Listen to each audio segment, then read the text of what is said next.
All right, welcome back to Bacon Wrap Business. This is Brad Costanzo, and today we're talking about investing, one of my favorite topics, and hopefully one of yours. I mean, I know a lot of entrepreneurs and business owners, even executives, listen to the show, and one of the main reasons folks listen to this podcast is to learn really innovative ideas to grow their business and to make more revenue and profit, et cetera. But at the end of the day, what you do with that profit, what you do with that money that you're making is one of the most critical things that oftentimes get overlooked by a lot of us entrepreneurs who we just get into go, go, go mode. And then the more we grow our business, sometimes we look at our bank account and we have a lot less in there. And one of my former guests on the show, Mike Michalowicz, calls that entrepreneurial poverty. You make a lot of money, but it's gone. And I've always been fascinated since I was a child with investing, working with my dad and studying finance and economics, and then being a financial advisor with the general stock markets, et cetera. I was in that business for about 7 or 8 years. And that was before I got into entrepreneurship and building a business. But it's never been far from what I'm passionate about. And I've got a lot of different types of investments, a lot of alternative investments. I'm always looking for more insight and following people who are doing it in a really effective way. One of my other close friends, former guest on the show, Mike Koenigs, introduced me to today's guest, Justin Donald, and said that Justin completely changed his paradigm about investing and the way he thinks about managing his assets. So I asked him to come on the show today to talk about a concept he calls lifestyle investing. Now, Entrepreneur Magazine calls Justin the Warren Buffett of lifestyle investing because he's a master of low risk cash flow investing that specializes in complex financial strategies, structuring deals, and disciplined investment systems that consistently produce profitable results. And his whole ethos is how to create wealth without creating a job. And I would love to welcome Justin to Bacon Wrapped Business. Hey, Brad. Thanks for coming on. Hey, thanks for having me, Brad. It's great to be here. I'm looking forward to spending some time together. Yeah, my pleasure. My pleasure. As I said, I've seen some of your stuff. I've talked to Mike about what you're doing, and I've even seen one of your presentations in the past. So I'm gonna end up going back into the basics for the folks who are just listening to go, who is this Justin Donald fella, and what can he teach me? But let's talk about your approach to investing in just a moment. But first, let's talk about you. Like, tell me about your history in business and investing. Where did you, what's your pedigree there? Sure. Yeah. I mean, I got started at a young age in 7th grade, at least in the world of sales with an idea of business. I was selling newspaper subscriptions door to door. And my parents said, hey, you need a job. If you want money, you need a job. So 7th grade, I was working hard. Knocking on doors, selling subscriptions all the way through my senior year of high school. I did the same thing, except that I, during that time, developed my own crew that I would take out, and I learned how to manage people to do the sales so that I could eventually graduate from doing the sales and have a team that did it. So that was pretty fun. And then the only reason I left that was because I heard about this company called Cutco, Vector Marketing, Cutco Cutlery. Oh, yeah. And that sounded really intriguing. And I knew someone that made really good money doing it. So I was like, all right, well, I like anything where you're paid based on how hard you work and not, being capped at an hourly amount. At least for me, that was the path. And so I did that during my college years, paid for my college education at the University of Illinois. And then really grew with that company and created one of the largest recruiting and sales kind of back end offices under their banner. So, it was a great experience. And that was kind of like my first taste with entrepreneurship and hiring employees and having receptionists and really like having at least a half to 75% of the framework of what your own business would look like. Right. Oh, that's fantastic. So then when did you really start getting into investing the money that you made? Yeah, I've invested really since I was 18. I invested in the stock market. I invested in some different qualified plans like Roth IRAs. I knew that I wanted to at least get some exposure to some of my money every year to some sort of return. Mm-hmm. I really started investing, heavily into real estate as I guess as I became a little bit more, I always knew I wanted to do it. I had a fear really of getting into real estate because I didn't have the money at the time, right? So when I go back in time, one of the things I wish that I had known is that you didn't have to have money, because when you have good deals, you'll find money. I didn't know that then, so I procrastinated for quite some time to get into it. But that really was the first thing I did, is I started investing in real estate. I bought my own residence that I moved out of 3 months later, rented out.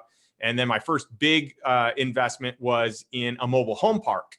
And that was a very lucrative investment. I've heard good things about those. I've never gone deep into understanding it. I've got a very, I don't know, tip of the iceberg knowledge, but yeah, I've heard good things about mobile home parks.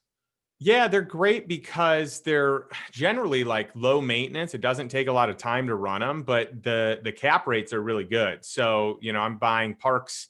My first park, I bought at a 12 cap and it was below market. So I added some value, raised some rents, and within no time it was a 14 cap. So tell my listeners who aren't familiar with the cap rate, what that means when you say so 12 cap rate. Yeah, cap rate is a capitalization rate. What that means, the best way, like this is what I teach my students, is imagine that you bought an asset, a property, for 100% cash.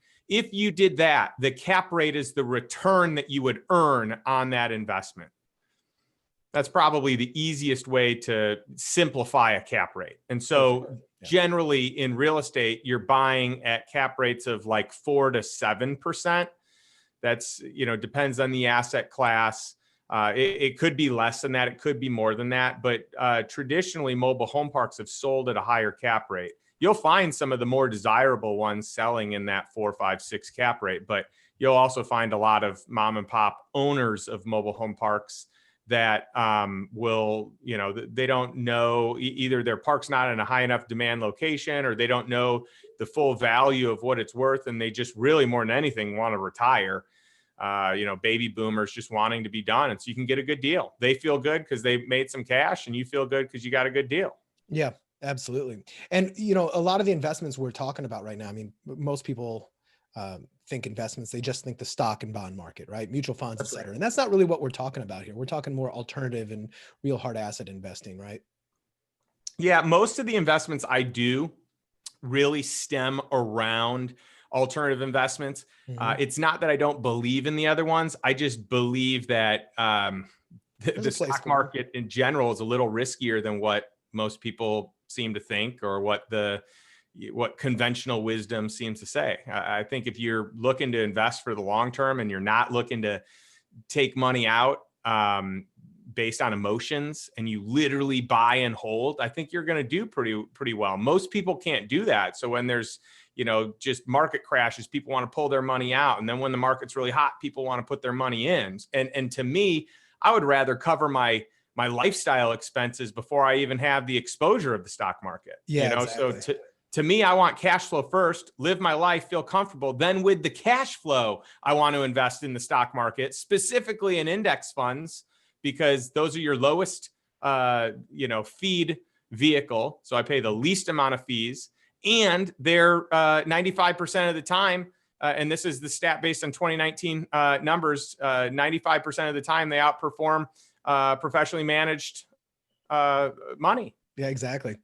So let me tell you where I want this conversation to go. First of all, I want to talk a little bit about this concept of lifestyle investing and some of the principles behind it, because I think those are going to be really foundational to when we get into the actual types of investments you do in those vehicles. Right. So we'll go through a couple of examples of that, and then I want to get into getting into the deal flow and the mechanics of, okay, this is what lifestyle investing is about. These are the types of things we do. Like what is the lifestyle of a lifestyle investor kind of look like, right? So let's talk about lifestyle investing in general. What is that all about? What does that mean?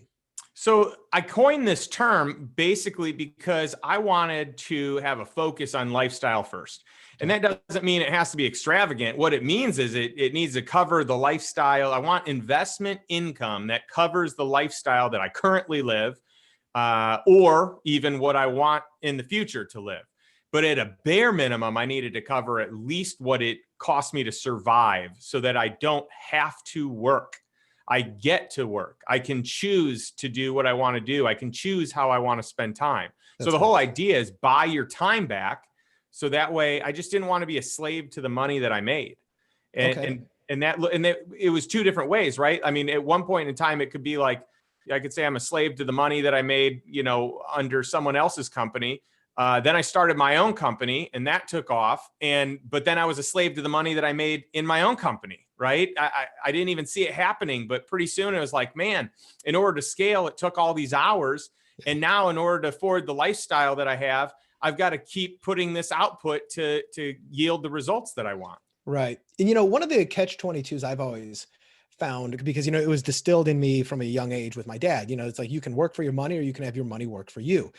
That's one of those things where it sounds really good in theory, but executing that and pulling that off is hard because most people, the investments the easy investments that are available to them, like we mentioned, are like mutual funds in the stock market. It's incredibly hard to produce major returns in the market. One of the richest men in the world, the actual Warren Buffett, I think, what is it, like 1920, like the long-term return is about like between 19 and 22% or something of that nature. And he's the best in the world at this stuff.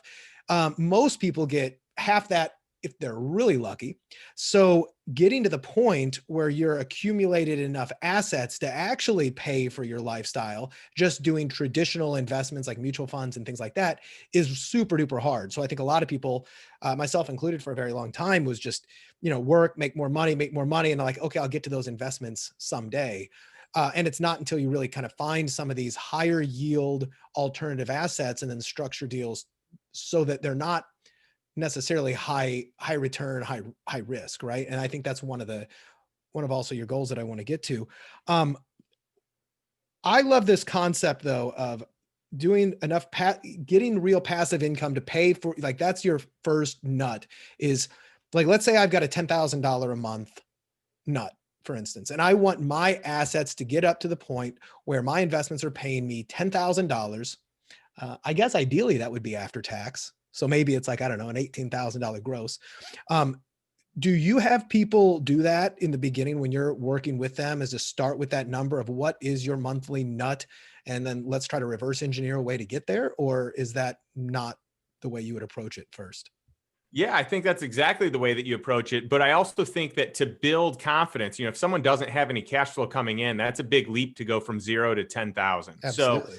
So what does it actually cost you to survive? What it costs you to survive is probably going to be half as much. What's your mortgage or rent? What's your transportation? How much does it cost you to eat? Not eating out, just like buying food that you're going to eat on and cook at home. And your the bottom of Maslow's hierarchy of needs, right? Yes. Like safety and shelter and food. That's right.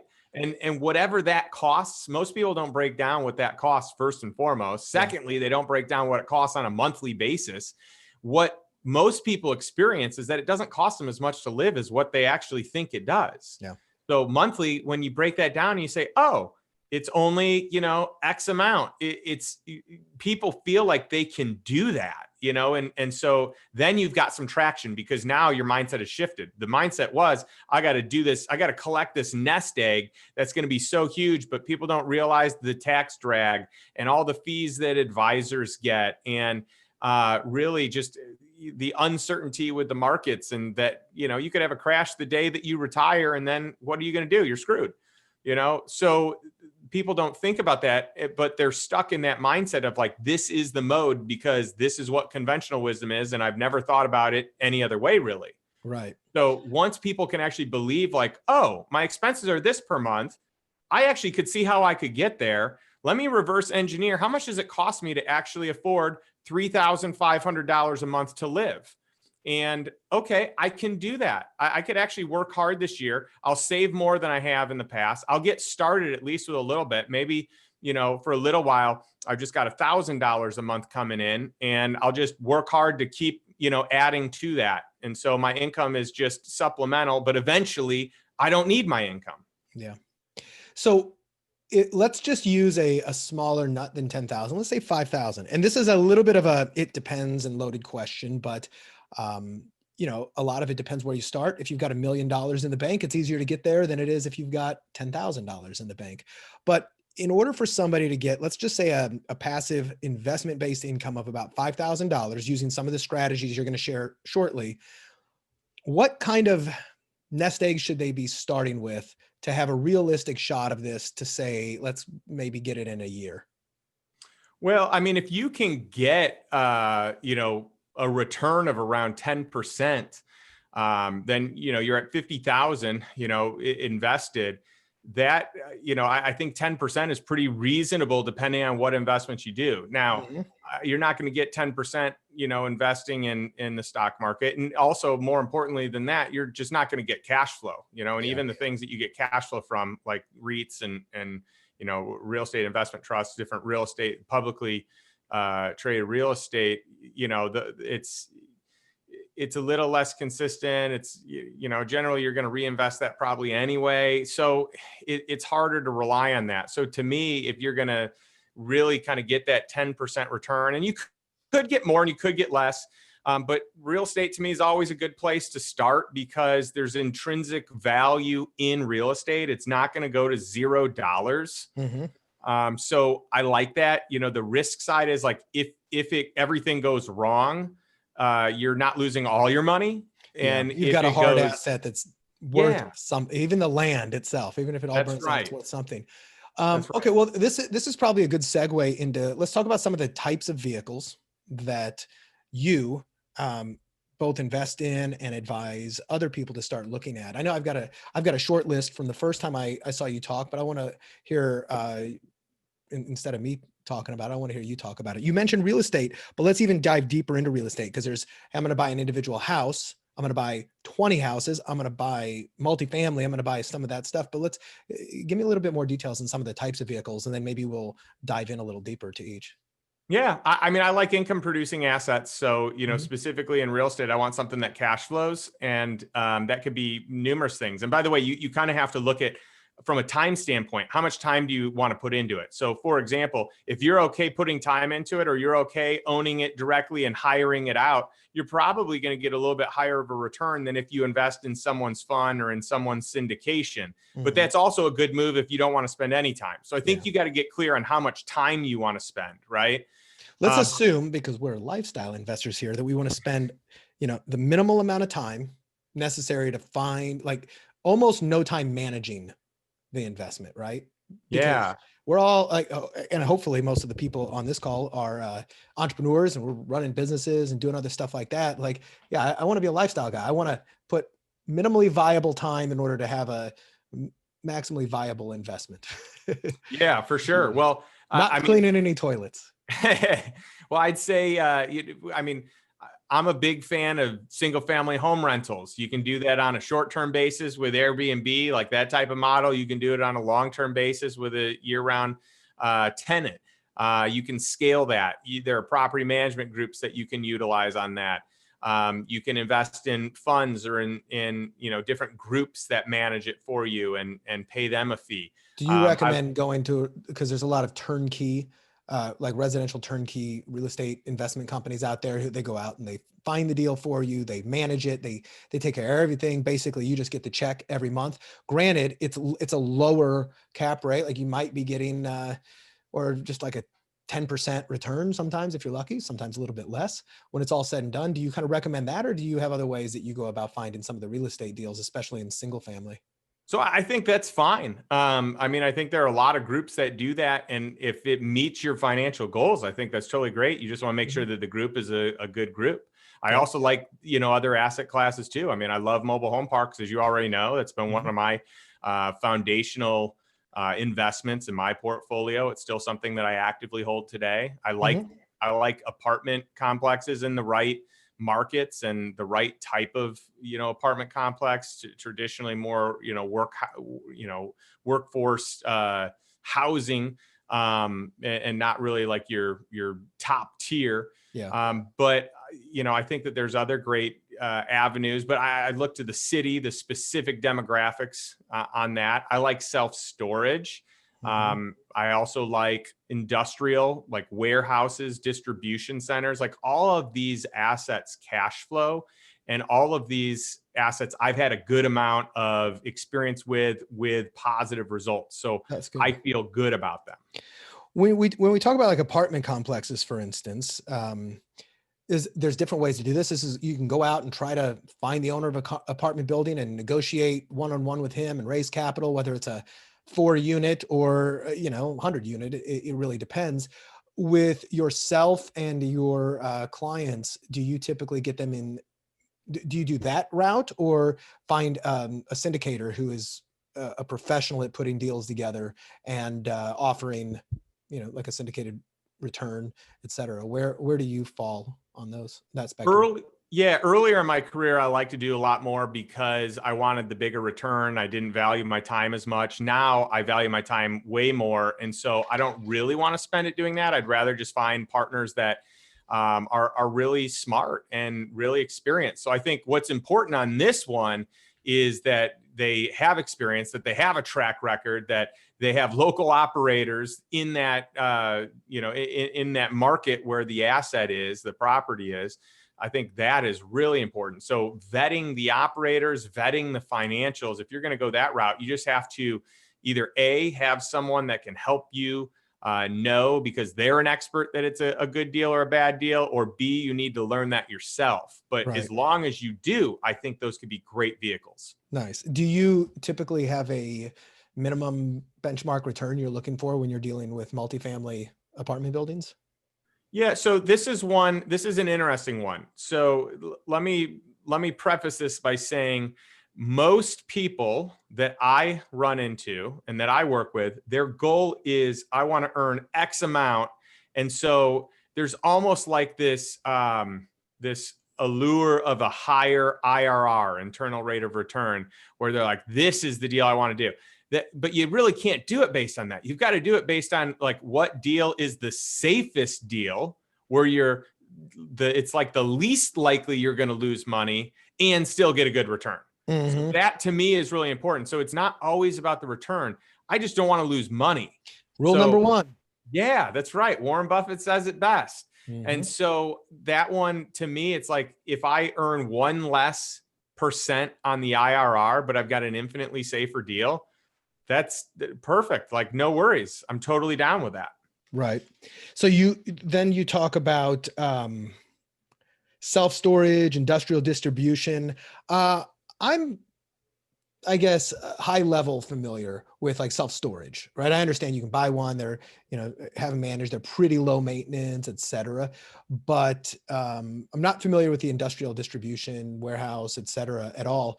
Tell me about the process of investing in those. Like, is it also like syndication companies that typically do that? Or, and do you ever go out right now? I guess that this is not a good statement, because I'm sure deals fall in your lap all the time just because you're in the process of doing this. But for the majority, is it more dealing with people who professionally put this together, versus going out and hunting them for yourself? Yeah. So at this point in my career, the answer is yes. Yeah. It's way more professionals. I mean, they're going to do a better job than me. There's no doubt about that. And I'm willing to pay them a little to do it. Sure. I'm happy to have a smaller piece of a bigger pie that is managed really well. Yeah. So I look for the best of the best in terms of like, who are the best operators, who are the best syndicators. I like funds as well, because then you're having exposure to many assets, not just one asset. So if something goes wrong with one, you're not out that money. It's probably balanced out by the rest of the assets in a portfolio or in a fund, right? What kind of So funds are you talking about? Are you talking like public REITs, or are you talking about something more private? Yeah, private funds. So I'm a big fan of like a private industrial distribution center fund, mobile home park fund, self-storage fund, RV fund, single family home fund. I mean, you can do direct investments and syndications where you go right into a deal and you own that one property. If something goes wrong, then you lose money. If you're in a fund, it mitigates some of the risk because you have so many, assets that are going to likely perform well compared to the ones that don't. Yeah. With the caveat that if you're in a fund, you typically actually don't have the claim to the underlying asset. Like one of the places I've made money and lost money in doing hard money lending with for real estate investors, and with whenever I dealt with good respectable investors, and I do a short-term loan. Here's $40,000. They're gonna pay it back at whatever 16% return in 6 months. That was great. Then there was a company that I was using that did a fund of hard money, and it sounded great. Everything went sideways for them. And I don't know, I probably lost 10 or 15% when it was all said and done, just because when they were trying, maybe more because they were trying to unwind, but people had shares of a fund. They didn't actually I didn't have the assets to go, okay, I'm going to foreclose upon this, right? It wasn't one versus one. So that was one case where I kind of took a little bit of a bath, but I think I made up for it with my other one-off properties. Can I speak to that real quick? Because that's a big, there's a big difference here between investing in equity and investing in debt. And so from a debt standpoint, you would never want to lend. Unfortunately, you learned this the hard way. You would never want to lend without being in the first position or the senior position and having collateral to back that loan. Right. So in this instance, you're totally right. And I love, debt funds and credit funds. And I'm a huge fan of just, the world of investing in debt. I think that is a great vehicle. It cash flows really well. But having a senior secured position is really important. And a lot of people also don't know that when you invest in debt versus equity, you are higher up in the repayment schedule. So for example, if something goes bad, a debt investor is always paid back first. And a senior debt investor is paid back before all the other debt investors. Exactly. Which is like in real estate, I like hard money lending if done well and done right, just because you can keep on turning that money. And that's the way, that's the way banks work, right? That's right. When it comes to some of these investment, did we talk about all of the various types of vehicles? Because I mean, we talked about multifamily and individual housing. We talked about industrial center, self-storage, RV. That there's a lot of these assets that you can buy. Are there any other alternative asset classes that we kind of haven't touched on that you sometimes do? Like, what about individual businesses or things of that nature? Yeah, great question. I love operating companies. I do a decent amount of investing in those. In fact, I just bought a company, a dog training company, believe it or not, last week. And so to me, I love finding businesses that I can buy for a fair amount where I can be the capital partner and I don't have to do any of the operations. I've got a strong operator that runs it, that is adequately compensated. And when I say adequately, like that they feel really good about their compensation. And so they're willing to work hard, that they've got some skin in the game, but they're willing to work hard. That is one of my favorite ways to invest. And I've had a tremendous amount of success investing in companies that have scaled and have done really well. Where have you found some of your deal flow in the operating companies? Well, some of it is just having the right relationships, right? So you just know the right people, and something, kind of comes across my desk and I say, oh, this looks good, or this doesn't, or I knew, someone says, hey, I've got a friend and they're looking to sell. Do you know anyone who's interested? So that happens a lot.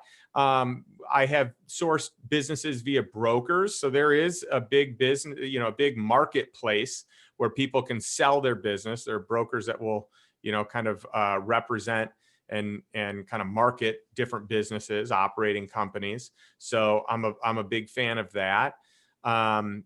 in some instances, I mean, really across the board, they're just like a lot of my businesses actually are from repeat deals. So I invested with one person. It went really well. They ended up buying another business and wanted me to be their capital partner again. Right. Nice. And so that's a great sign. Whenever that happens, it's like, okay, well, I know that I've done a good job as a capital partner. And, you know, I always tell people don't, your goal is not to just get money. You want to get money that has wisdom tied to it and a network tied to it, right? Because it's easy to find money. It's not easy to find wisdom to help scale and a network that can help scale. And so my value add is that, you know, I've got money, but you can get money from various sources.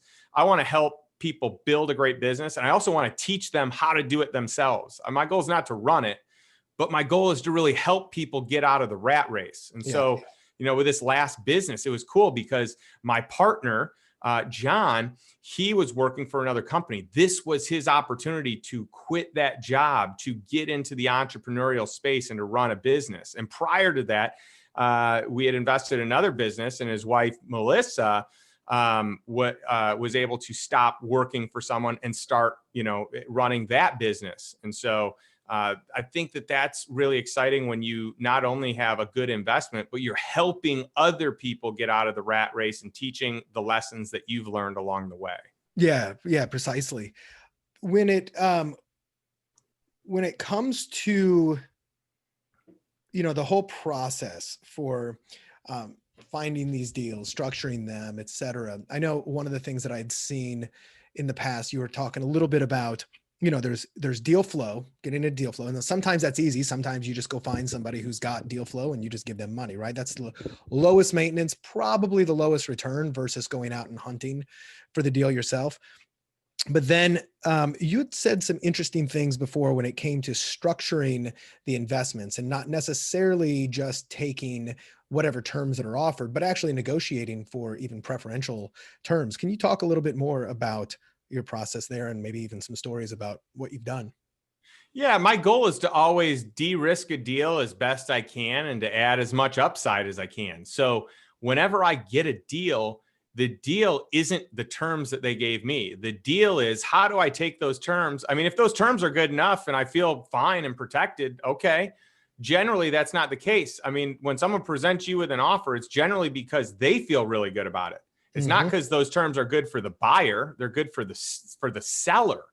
Well, I want to take those terms and I want to make them good for me as the buyer as well. So the goal isn't to like try to get such a good deal that they totally get screwed. That's not the goal. The goal is for both parties to walk away and say, hey, this is really good. We both win. And in fact, I want them to feel so good about it, they'll come back to me on the next one, right? Yeah. But it's got to work for me too.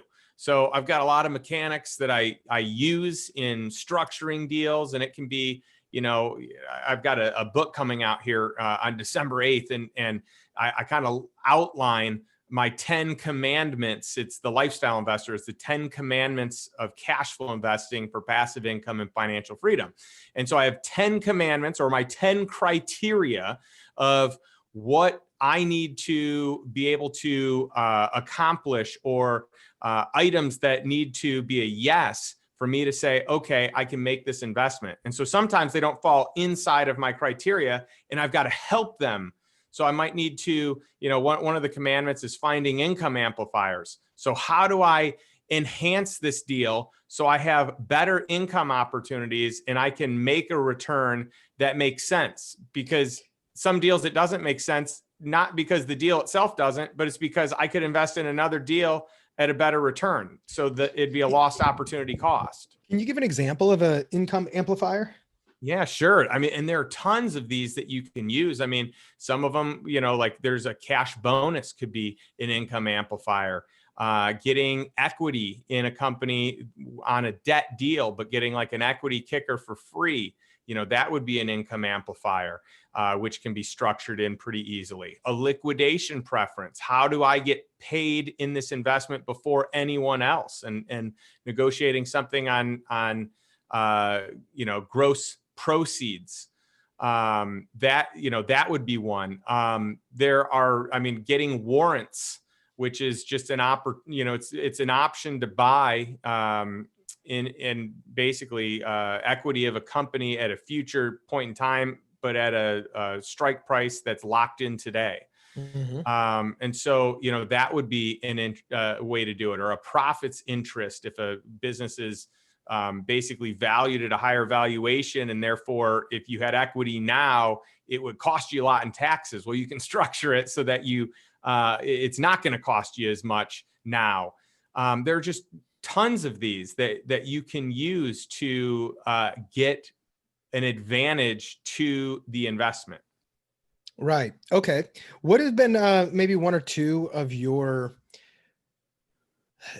we've all got some of our favorite deals and some of the ones that have also bitten us in the butt. I mean, I'm sure you haven't been a Midas touch your entire life and had some things go south, but what are some of the ones that did really well? And this doesn't have to be the anomaly that you hit it out of the park, like, oh my God, but it was just like, man, we got into this. This is a fun one to talk about at a cocktail party. It's generating this kind of cash flow, et cetera. Can you walk us through a couple of maybe some of your favorite deals that you've done? Yeah. And this is so fun. And by the way, this goes without saying, if you're an investor, you're going to lose money somewhere. I mean, sometimes that's the best educator. And that's why it's good to not put all your eggs in one basket. And by the way, that includes the stock market, not putting all your eggs even in that one basket. But I've had some really fun real estate deals. I've had some. I mean, I'll tell you one that's really interesting is a senior credit fund, senior secured, and it's in the cannabis and CBD and hemp space. And this group does loans to companies that have really good cash flow, a lot of assets, so they can really collateralize it.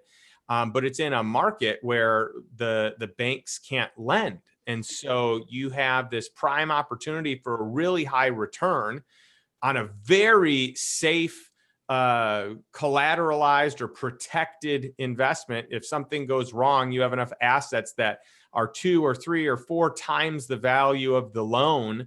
So you can recoup whatever it is if a company doesn't make it.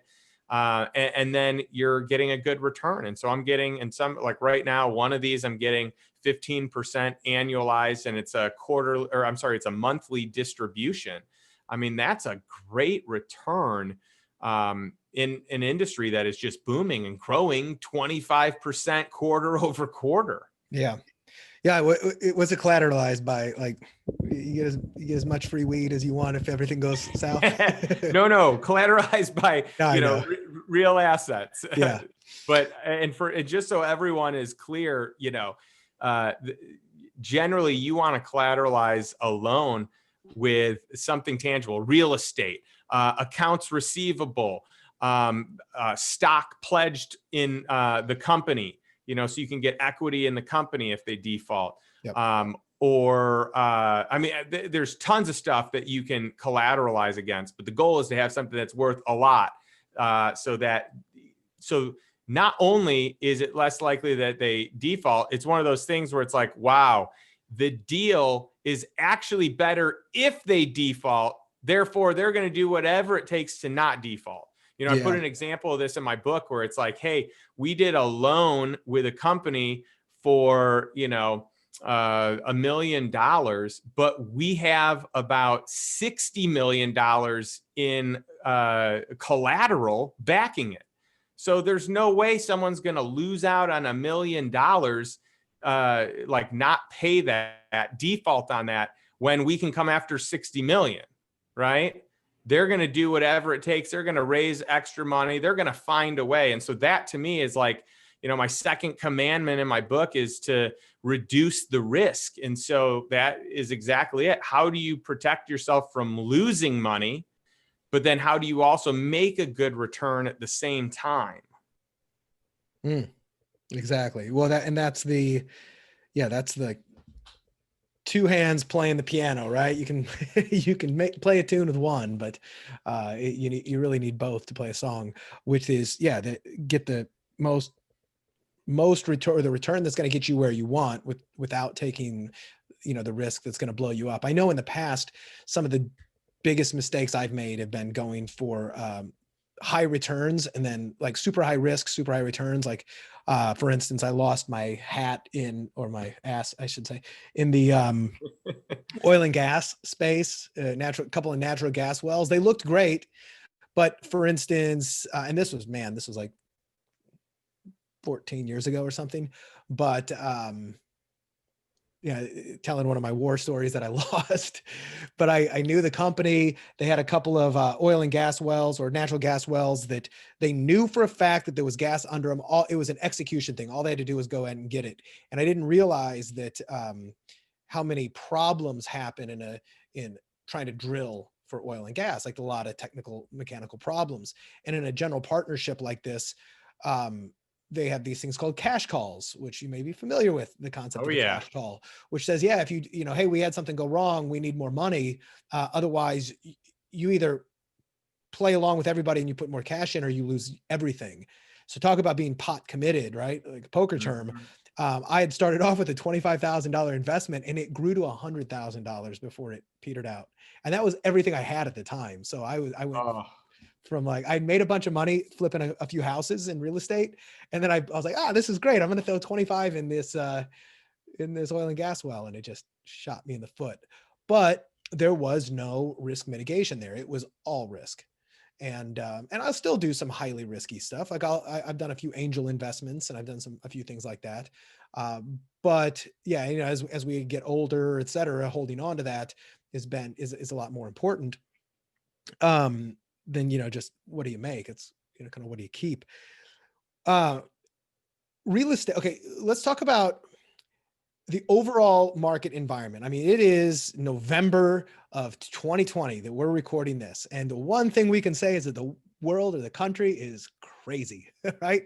There's no doubt. Absolutely crazy year. We're in we don't even know who the president is. We think we do, but who knows?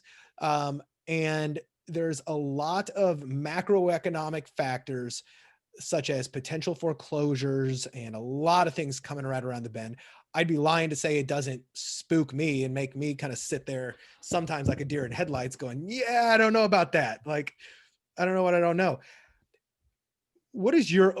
Do you have an overall macro view right now and a macro view as it applies to your investments? Like, how are you kind of protecting yourself from some of the unknowns that we're going through in this very, very unique time period? That's a great question. And Brad, really it's understanding what you know and investing. It's educating yourself in an area where you're uneducated, or investing in an area where you're already educated and kind of sticking to what you know. Mm-hmm. And so your last example is a great example. I don't know oil and gas that well. And I've heard of other people with horror stories like that. And so I've just never, it's one asset class I've just never invested in ever in my entire career, because I don't feel like they're great if you need a tax loss. If you need a tax loss, they're great. I just don't understand it well enough. Like, I don't understand the risk mitigation. Like I can't ever get to a point where I feel comfortable and confident in it.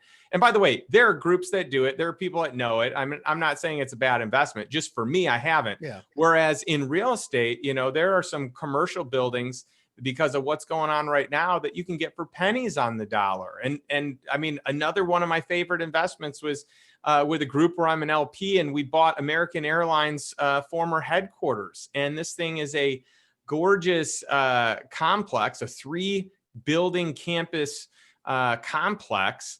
And we were able to get that first building leased out to Bell Helicopter on a government contract backed by the government for a longer term than what was projected. And they're likely going to take, even more of the lease of this building. But it's exciting because the returns on this thing are astronomical. I mean, we're talking about a 4x over a 3-year period of time. That's great.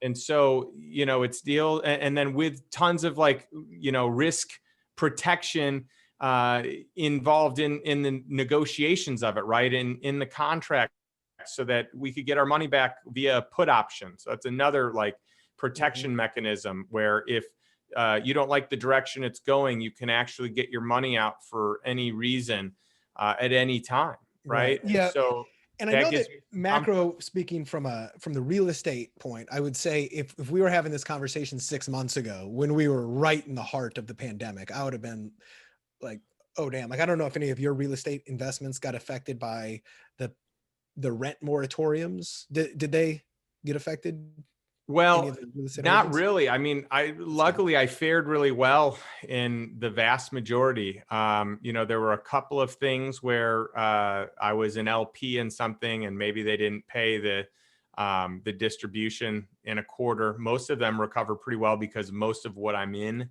Mhm. is generally recession proof or close to recession proof. And so, we had a lot of our assets, especially in multifamily, that improved and that occupancy rose. So it's kind of a crazy phenomenon. Yeah, I was curious how multifamily really fared. I've got a really good friend of mine in Dallas who has a big multifamily company, and I haven't had a chance to really talk to him to say like, did you guys get moratorium? Like, did you have people just stop paying rent, et cetera? And I do believe that I think we're out of the woods from that, like with coronavirus now, even with some shutdowns, et cetera. I think we kind of I do think we'll probably see a lot of, more evictions and some other stuff like that of that nature of existing things, but it doesn't scare me as much going forward. The What is the lifestyle like of a lifestyle investor though? Like how much time, let me back this up because you're different, because I know you work with clients and you help them do what you do, right? Like you have a program where it's not that you manage their money, right? It's you No. show them how to do this themselves and how to kind of duplicate, your years of experience. What is their, the clients who work with you, what is their lifestyle like as they're learning to become a lifestyle investor? How much time are they spending trying to learn and understand investments versus identifying something, placing the money, moving on? Yeah, each person's a little different. I mean, some people just want a certain amount of cash flow. Other Mhm. people want to be students of the education. Everyone wants some familiarity and some understanding, but some people are a lot more like interested in the details and others aren't. I mean, I've got a bunch of entrepreneurs that either A, had a big exit, or B, make really good income, but but they're kind of like chained to their business, and so they're looking to buy their time back. I've got some executives that they earn great money, but they're kind of the same way chained to their job. And so with these individuals, it's teaching them. It's like new mindset stuff. A lot of these people that I coach, these are concepts they've never heard of. They've never even thought you could negotiate. The way that we structure things, they're like, holy cow, I would have never known that you could even do this, or that this was a thing. Mhm. And my goal is to just help them create a better lifestyle. If they love what they do for work, great. They're the minority, right? It's a small percentage of people that will say like, I love what I do and I feel really good about the hours that I put in. Most Yeah. people are going to tell you both of those are wrong. They don't love what they do. They'd rather do something else, and they work too much, right? That's so And true. so I'm just trying to help people get to a place where they're doing what they love and on a time frame that they love it, and they're able to prioritize their family and their health and the things that matter most in their life. What do you That think to is the me, biggest shift mentally that they have to make, or that I guess there's two versions of that question. What's the biggest shift that they have to make? But then what is the biggest shift that gets made? Right. And sometimes those are not the exact same things. that's right. What do they want to, what do they think they need, and what do they actually really need? Yeah. Yeah, without a doubt. Most people, it's a mindset thing. And with other people, it's a mechanics, but or it's a discipline. I mean, some people, their lifestyle is so expensive. It's like, all right, we got two options here. We can either decrease what it costs you to live, or we can increase what it is that you're earning and investing. And so each person, tends to be in a different situation. But with everyone, there's mental baggage. There's like mindset or scarcity issues, or it's not always scarcity. It's often revolving around scarcity, but there's underlying like beliefs and just like beliefs that they think are hardwired about how the world works, how money works, how they need to show up, how they need to invest.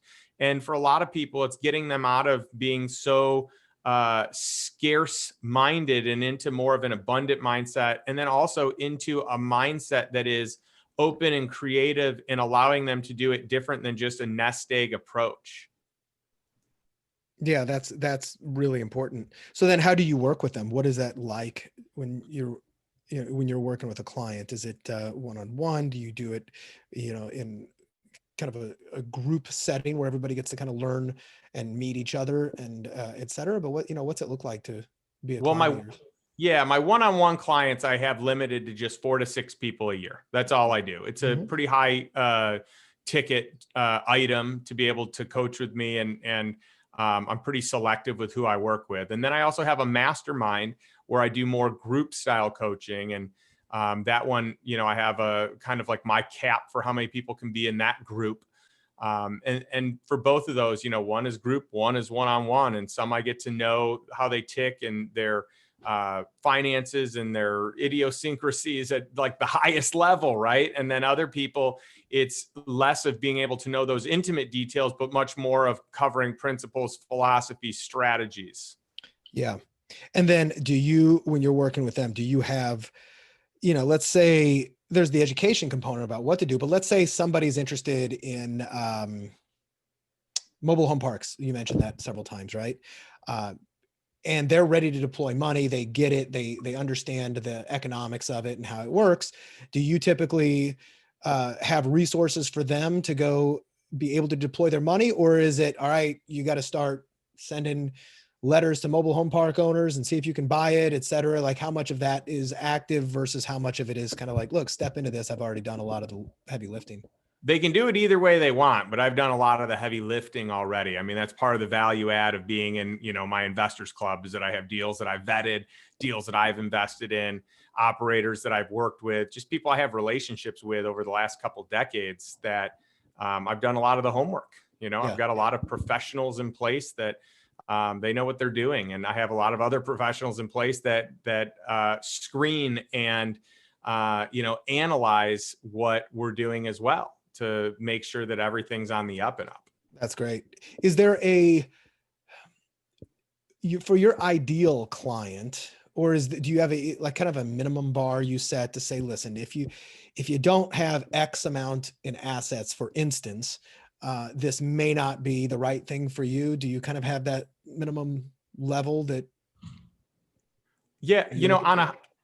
On a high ticket item, if someone's going to coach with me for a year one-on-one, it probably is, they would need to have at least 250,000 that they could invest into something. If it's on a lower scale, if it's like the mastermind or any of the other products we have, it could be less. I mean, we have people that come in that are looking to place 50,000 over a course of a year, 25,000. Some people, are in a few 100,000. So everyone's a little bit different. I have a higher standard for that one-on-one coaching, but for the group mastermind, I try to, it's a highly curated and, group, and there's definitely a barrier to entry, but I really want to meet people where they are.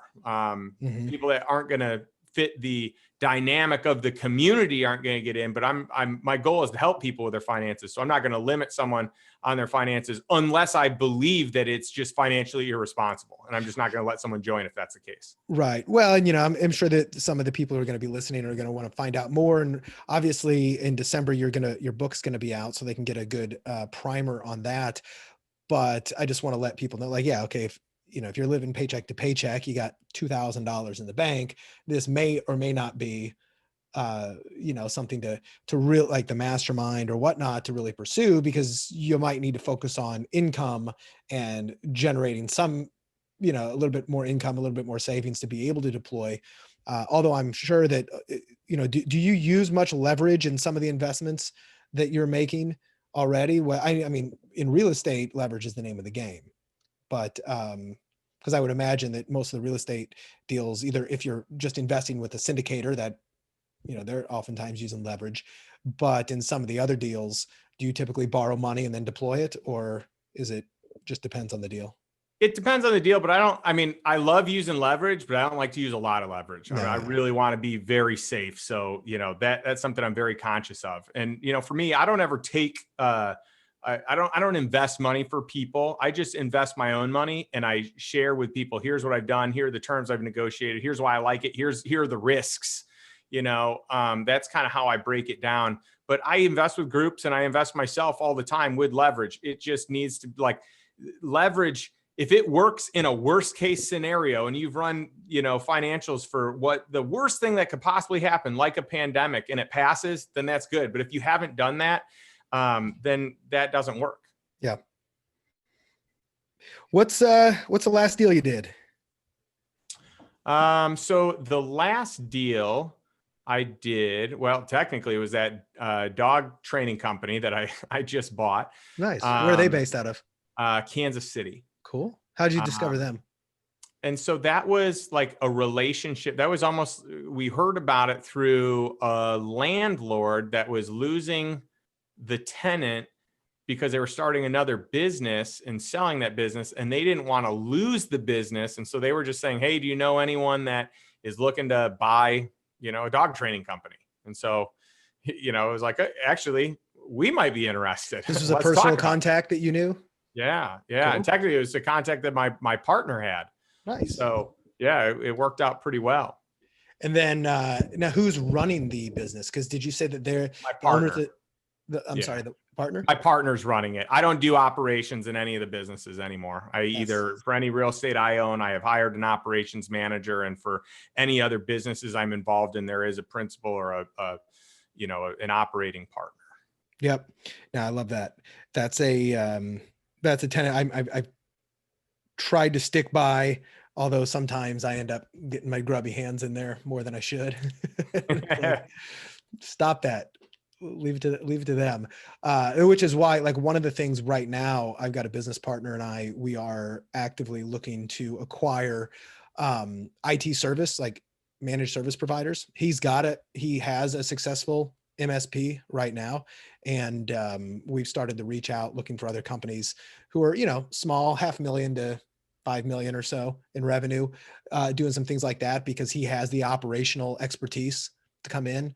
And I'm looking to help structure some of the deals so that we might be able to do some stuff. It's early. We have not acquired any yet, but it's one of those things also where, so I know very little to nothing about IT service. I know enough because of his business, and I've been helping him grow his. So I'm learning a little through osmosis. But one of the things I like about it is that I don't know enough about it, to be effective in getting in there and trying to operate anything. It's like forced ignorance. That's right. If it was like an e-com business, digital marketing, something of that nature, where a lot of my experience lies, I can't help but get my grubby hands dirty, but otherwise I do. So Justin, this has been really enlightening, and I'm really enjoying the way you look at these things and the way you look at the assets that are out there. And there are a lot of alternative assets that, a lot of people, they're just not going to think about mobile home parks and self-storage facilities, and whether it's going individually or after syndicators and funds, and just a lot of alternative things. I also like that you have your commandments, your criteria to say, look, don't just invest in this because of X, because you can, they should, it should cash flow. It should have this, that, or the other, and then negotiating deals to where you're getting the best out of it. Like, it is true. You don't have to accept the terms you're given. I look back on some of the things I've made, the investments I've made, and thinking, why did I accept that? Why didn't I just go and ask for something? You never know if they'll give it to you. That's but right. If people want to find out more, granted, I'll have a link to the book, but if they want to find out more about how you do what you do, potentially work with you and see what that, would be like to kind of go along for the ride and not only learn what you're doing, but earn some good money on some of the investments. What's the best way to find out more? Yeah, they can go to my website, justindonald.com, and they can check out some of the different things that I have going on. I mean, I have an online course that's a really cool opportunity for people to go deep, but at a really friendly price point. And nice. Additionally, I've got a podcast that's launching here in a week. Wow, week and a half. What's it called? Lifestyle Investor? The Lifestyle Investor. Yep. Nice. Yeah, without a doubt. And, there's just, there's a bunch of info. I mean, I've got some content that I send out. People can join my email list for just extra thoughts and ways to kind of digest this world of investing. Perfect. So last question. This is an opportunity for me, or maybe even some of my listeners, to help you out if you strike a chord that lets us know where we can add some value. But what's a nut you're trying to crack right now in your business? And by that, I mean, it could be somebody you're trying to meet. It could be a challenge you're trying to solve, a technical hurdle, somebody you're trying to hire, or an investment you're trying to find. It really doesn't matter, but just anything that's kind of like you're working on. And it's like, man, if this could only go a little bit easier, that'd be nice. Well, that's a great question. I mean, I'm always happy to, if this resonates with people, I'd love for you to share it, because I really want to teach people that they don't have to invest the way that their parents did, or the way that Wall Street basically says to do it, because they want your money. So, if this resonates, pass it along and share it with other people, and get the book in other people's hands. Tell them about the podcast, and I think that'd be great. And if anyone, has really interesting, cool people for me to meet, I just love meeting new people. So I'm very open and eager to that. I've got a few people on my hit list, big time investors that I'd love to meet at some point in time, or people that I've learned a lot from over the years Anybody you want to throw out there in case there's a connection that can be made? Yeah. Tim Ferriss lives here. I love his podcast. Joe Rogan lives here in Austin. I love his podcast. Oh yeah. So those are two of my favorite probably my number 1 and 2 favorite podcasters that I listen to the most. Pardon? Yeah, same here. Yeah, they're just great. Warren Buffett on the investment front. But there are tons of great. I'll text Buffett for you, see if he'll. I like it. I like it. Well, thanks so much, Brad, for having me. I really appreciate it. Yeah, it's been a real pleasure. I look forward to staying in touch. And as I said, this is a topic near and dear to my heart. I'm always out there looking for stuff. I haven't deployed too much here super recently, with the exception of I've been dabbling again a little bit in crypto, but that has been it's definitely not cash flow investing, and it's dabbling in cryptocurrency just because I do believe in it, and I think it's important to have a small portion of my assets there. But otherwise, I'm always on the lookout for good opportunities like this as well. So I love talking to people who are doing it in a big and kind of unique way. So for all my listeners, JustinDonald.com, he'll have his book for sale. What was the launch date? December what? December 8th. Cool. So coming up. So go over there and then check out his course. And I think it's just really important that as you go through, you're building your business, you're building assets. Don't get so caught up in income that you forget to buy assets, because that's where real wealth is made. And I just really appreciate you taking the time here, Justin, to talk about how you do it. I've learned a lot. Thank you. Thanks for having me. This has been a blast. My pleasure. For everybody else, please subscribe and rate the show, and we will talk real soon. Thanks a lot, Justin.